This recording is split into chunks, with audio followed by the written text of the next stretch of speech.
Now this is the story of doing Malcolm's TZ, I guess this is a Tz250 tank, but I'm not sure if it's a 350 or 250.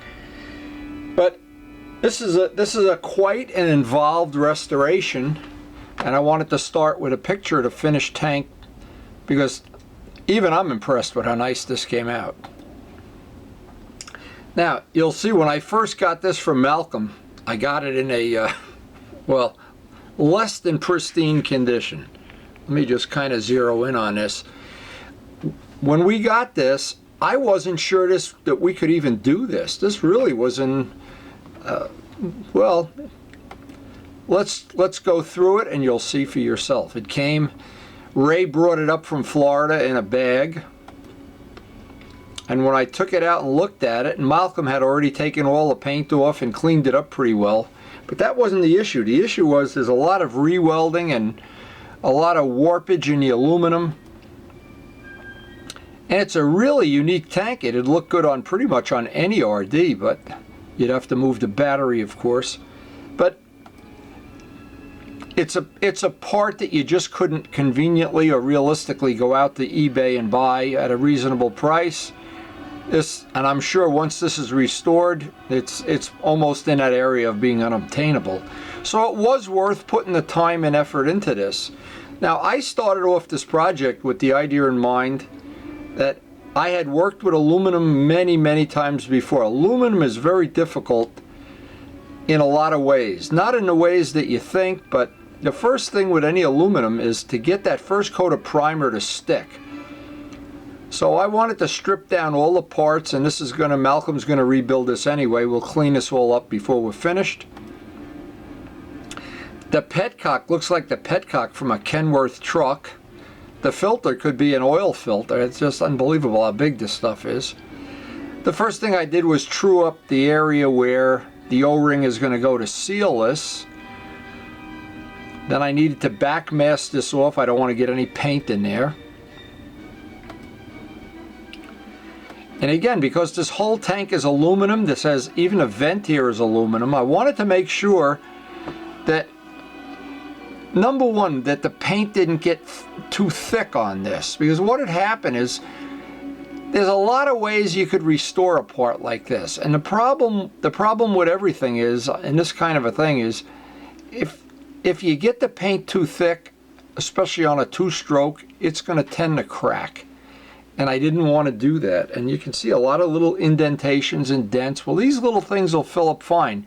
But the temptation is always with a job that's this rough to begin with, is to just trowel on coat after coat of Bondo and build it up. And if it's going to be a show bike, that's one thing, but this is going to be a driver. The cap, I'm not sure I'm going to be able to polish it at this point. Some of these castings polish up, some don't. Some are more difficult than others. Now, and in the course of doing this pulling this little piece apart, there's a little circlip on the other end.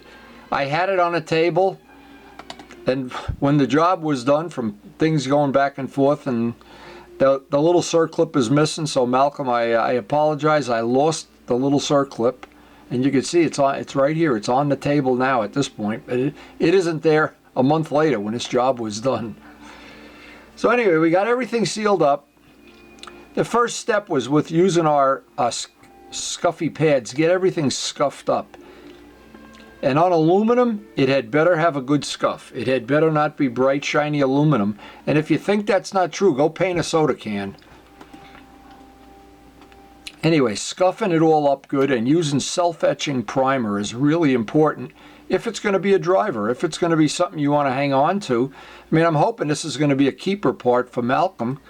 Even for other bikes, this is a real collector item tank. And again, to put this amount of time into, if this were just a stock RD tank, it wouldn't be worth to put this time in, because you just go buy another one. But in this case, these tanks are not that common. Now, the area up here is where it was all welded. There were some welds, looked like they were re-welded on the bottom.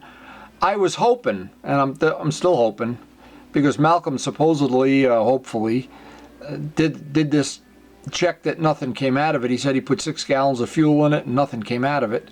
Well, I hope so, because if these welds leak, it pretty much will ruin a paint job in that area. But there's ways of fixing it, there's ways of repairing everything, but it's a nightmare. And the one scenario you don't want to have with an aluminum tank is you got to go in and weld it, because when you weld it, you pretty much burn the paint off for 6 inches in each direction.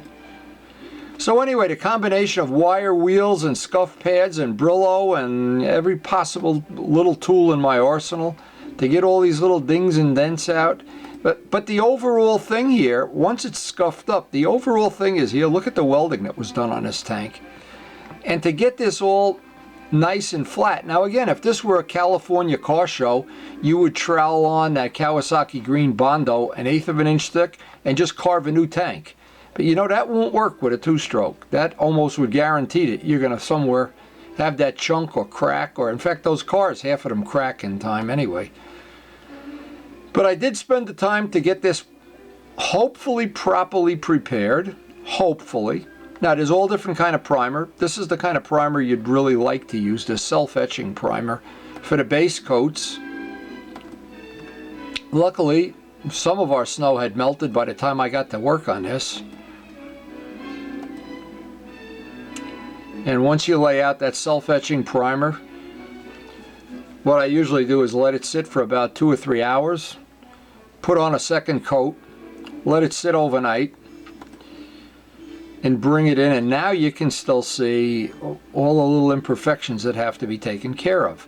Now this then becomes the ultimate labor of love, because if you were to take even this material and trowel it on, yeah, you can fix a lot of this, and if it gets real thick, so rather than do that, I decided to try to do it with several very thin coats and then block sand each one down.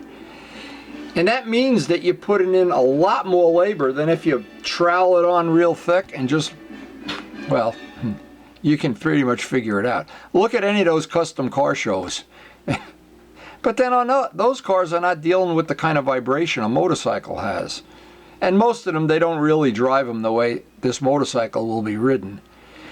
But anyway, all these areas I did over the course of several days, several times, block sanded them back out, put another thin layer on, took the heavy duty sander out, sanded them down, and you can see the mottled look it has after that's been done several times.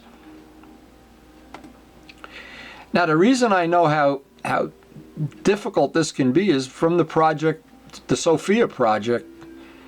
It wasn't a lot better than this, and what happened was the fellow that had the bike before me put on 1/8 of an inch of paint, and underneath, of course, were 1,000 dents, Bondo bullet holes, squirrel bite marks. But this, now we just keep repeating this process over and over and over until we're happy with it. And this is where if you're very fussy and you take your time and you're not willing to give up, this just then becomes what we call the labor of love. And you can keep sanding these down with the tool sander and with a block sand. As long as that material doesn't get real thick, you're relatively safe.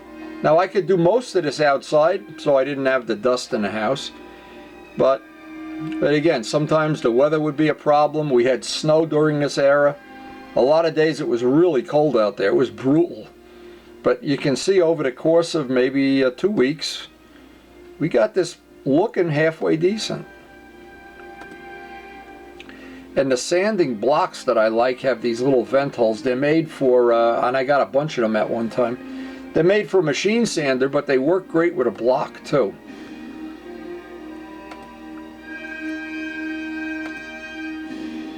And every time I'd take this out and look at it, and I'd just be a little more hopeful than the time before that we'd be able to salvage it. But again, there's never a guarantee. Then you put another coat of primer on and then go back and repeat everything over and over again. But at some point in time, you're ready for then the little imperfections. These are the little tiny little dinks and donks and things that have to be addressed. And again, each time you do it, it's a question of how fussy do you want to be. And every time I'd eyeball it and candle it and look down it, I'd say, we'll sand it one more time. And you can't see in the pictures just how many little ripples and dimples and wells and things were on here, but you know what? If you just tough it out, they will come out. Now, I wound up using 3 cans of primer on this job. And I know because I had 3 cans of primer when I started. I don't have any primer now, so this, but in doing so, what really makes it worthwhile is I know I didn't build up 1/8 of an inch of material anywhere. Now, another nice little trick is this little sanding, I call it a sanding tool. It's a roll of sticky back sandpaper. And it just happens that it was fitting a lot of the radiuses that we were doing. That made that very handy. Nice, easy tool to use. Again, some of the days it was so cold outside, I decided to stay in and avoid getting pneumonia. But eventually, it's time for the 2-in-1 primer. Now what I found is once you get everything self-etched, this is good. This has it's got a filler in it. It goes on very thick, in fact. So now from this point on, I know I don't have anything thicker than a piece of paper, say, or maybe a little thicker. Now I can put on a couple of coats of this primer. Once this primer cooks off, dries, pretty much from this point on we can wet sand everything. It's going to come right back. There's going to be little imperfections and high spots, but it doesn't matter because now you can see where the low spots were. We filled them all in with the primer, and we still don't have that big thick layer of Bondo over everything. We still haven't turned it into a California custom. But anyway, and I was sending pictures of this project out every day because, to be honest, I was getting kind of excited, and I was thinking, here I got the first coat of white on it here, and I was thinking, yeah, now that I've seen some paint on it, I know we're going to be able to, I know from this point on it's a done deal.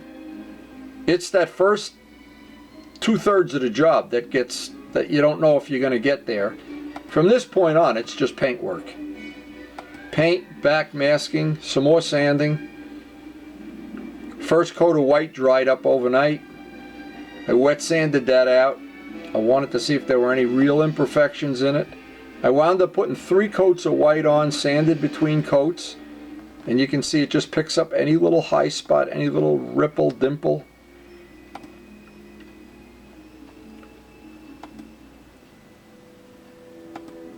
And once you get the next coat of white on, each coat of course looks progressively nicer than the coat before.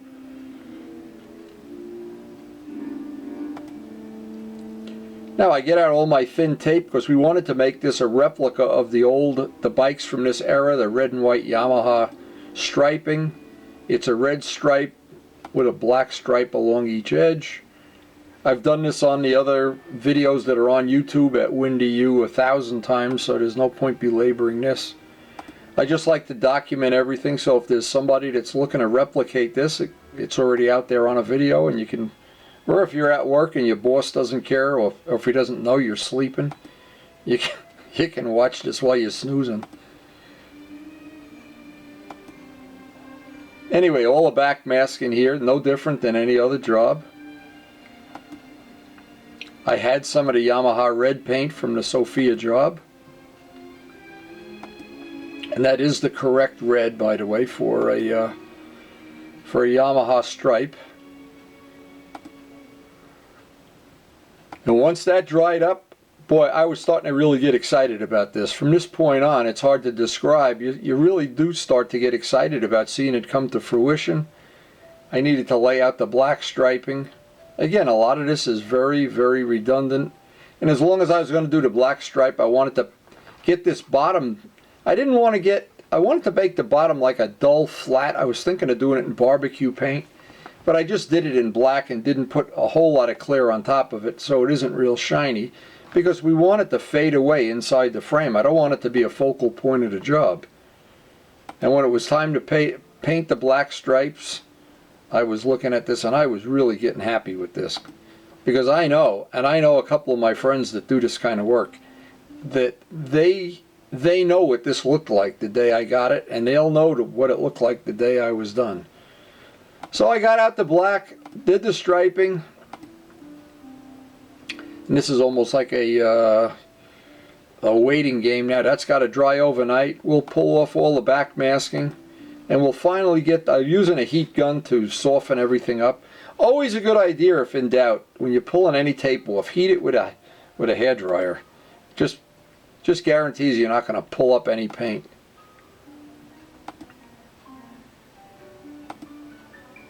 And again, pulling up these Yamaha stripes with the 1/8 inch tape and 1/4 inch tape. There's a lot of video out on Windy U on YouTube there that you can watch this process over and over. Luciano's 2 bikes. Oh, I don't know how many we've painted this year. We've painted 5 or 6 in the last year. I always put my little signature decal somewhere on here. In this case, John Pothier made these little signature decals up years ago, and I try to hide one. I'll put it on the bottom just in case Malcolm doesn't want to see it. He can take an ink marker and go over it. And right at the exact right time, at almost like perfect timing, Malcolm got these decals. Now, I thought this was funny when I opened up the package. This decal must be clear coated. Please consult. No kidding. I mean, this is almost like Dick Tracy stuff. But anyway, there are 2 ways to put these on. Typically, Yamaha did these, in this era, did them 2 ways. The tuning forks were on top of the Yamaha or in front and behind. And because I made the decision to do it this way, because it's a long, thin tank, I thought this would accent it better. And again, these decals were really, really not brand new. These are old decals, and I had to really fuss around to get these to go on. A lot of times, when decals get old, the glue gets gummy, it doesn't want to pull up clean. The OSA decals were terrible from the OSA restoration. Sorry, Chuck, but they were terrible. Anyway, these were just as bad. But we've had plenty of experience dealing with terrible decals, so here we are finally getting ready to put a coat of clear on. And boy, I was waiting, and I had to wait 2 or 3 days while we had bad weather, because I didn't want to have a day of clear go on where it didn't lay down real nice. And you could see most of the snow had already melted by this point. First coat of clear went on. Boy, I was happy. I sent everybody out some pictures. Of course, now it's got a little bit of a gloss to it. And a lot of people wonder, well, why don't you just take that's done, it's shiny. Well, it isn't shiny, because you can still feel the paint lines and you can still feel the decals. Now, I'm not sure when this is totally buffed out that we're going to totally be able to bury these decals. These were very thick and very old, but I know the paint line will bury. When you close your eyes, you won't feel that paint line. And it's just a lot of sanding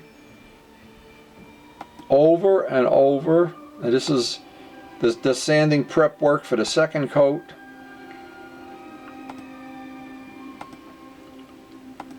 All told, we have 3 coats of clear on there. Each one sanded between. Now we get to the part where this starts to become a real labor of love. 2000 grit paper. Everything's got to get block sanded down to where it's totally dull, totally flat. And this, and everybody that loves my eyeglasses, by the way, there's a long story behind these glasses, and I'm not going to tell it now, but they are my favorite glasses. And no funny jokes either from anybody. So anyway, this now becomes a real detail sanding, getting in all the nooks and crannies and trying to avoid going around the cap, which is, now a lot of this paint's going to have to be razor bladed off to get the cap to seat right. There's a lot of little detail work here that you don't see in a photo shoot like this, where you're just showing still photos. But anyway, I would say there's about 4 or 5 hours of wet sanding go into this before this is perfectly flat. And then we take out the products. Now there's a lot of products that'll do buffing, but when you go to the money is no object, just go out and you buy all 3 of these. You buy 20, 21, and 22. And 20 is the rough compound that takes out the 2000 grit sanding scratches. You put a brand new buffing pad on, do the whole job over again with medium, and then it starts to shine a little bit. And when you put the 22 on, you get that real deep glow, that gloss. So this is the rougher of the 3 compounds. And again, I have a dedicated pad. In fact, I had just polished some aluminum parts with this, so when I go to use this, it's going to look gray. See, the material comes out white, but it's going to get gray very quickly. See how, because there's the aluminum residue that's in there. But it doesn't hurt anything, and I only had 3 pads today to do this with.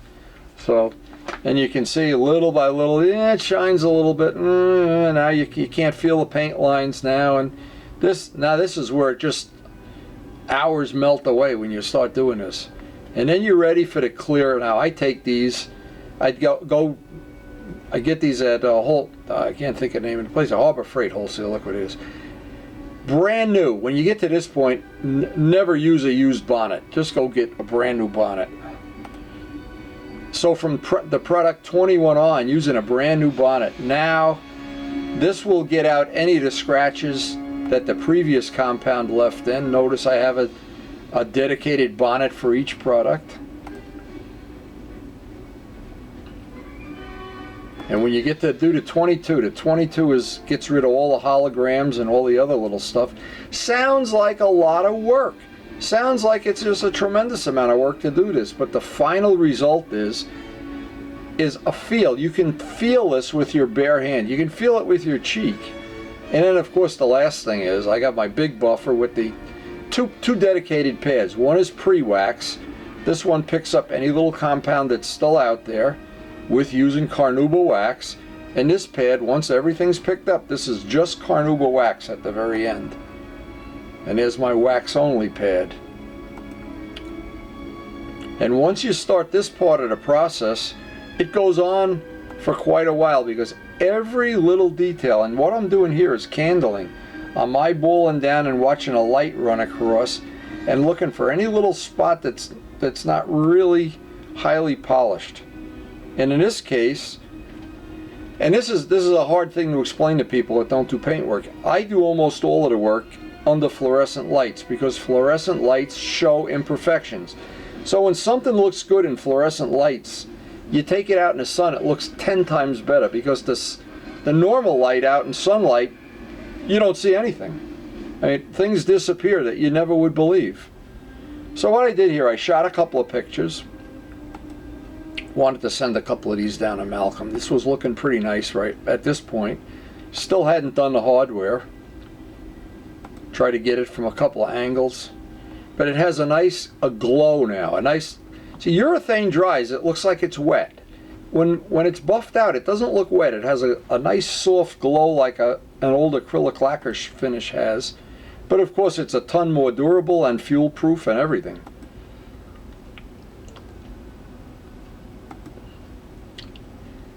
So now to polish up the hardware, this was the petcock, and I didn't want to disturb this surface. So what I polished up the screw heads, even though you're probably not going to see this. But I just thought, as long as we're going to finish this job up, taking them over on the scuffing pad, run it at a slow speed. Even a little latch, I did some work on the latch, clean it up. Run it over on one of the buffing wheels.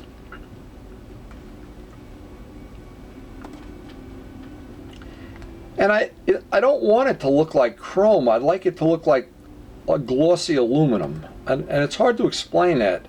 When you look, and I personally, I don't like the look of chrome. Like a typical Harley where the whole engine is chromed, I'm not looking for that look. I'm looking for the polished aluminum look, as an old Triumph or an old Norton would have, where it was aluminum but not chrome, and it was just had a nice luster to it.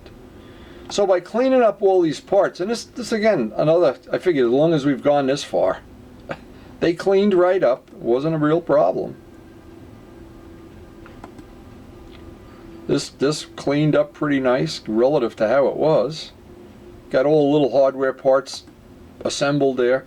And now the challenge, now I've done a lot of caps. The problem with a cap is, this cap is a casting, of course. Castings really don't polish up the way, they're not easy to polish. Now, there's a dedicated way to polish them, and I try to wire wheel off all the oxidation, and you can see what that looks like. But it's not the look I want. I want that aluminum luster look. Now the scuffy pad, even the not the rough one, the mild one, and I have hundreds of these in the shop. The blue ones that are soft are a lot better. Now there's another trick, and this is how many I use on a regular basis. The soft one running at a slow speed gives a nice luster to the part. Then the last thing is, and this is where it gets tricky, if you want it to look like chrome, what you do is you take 600 paper and go side to side, side to side, and then 400 paper and go this way until all the 600 scratches are gone, and then 1000 grit and go on a 45-degree angle till all the 600 grits or scratches are gone, and then 2000 grit this way, because each time you put it on, you're getting the scratches out. Now at the end of that, the part will look like chrome. I don't really want it to look like chrome. So what I did, a little experimenting to see what would give it the nicest look, and I just kept trying different compounds. I have 4 or 5 different wheel compounds, and I just kept going back and forth until I kind of got that look that it's an aluminum part that's polished, and it has a luster to it. It doesn't have a chrome look. It's hard to explain. And I noticed something even on Harley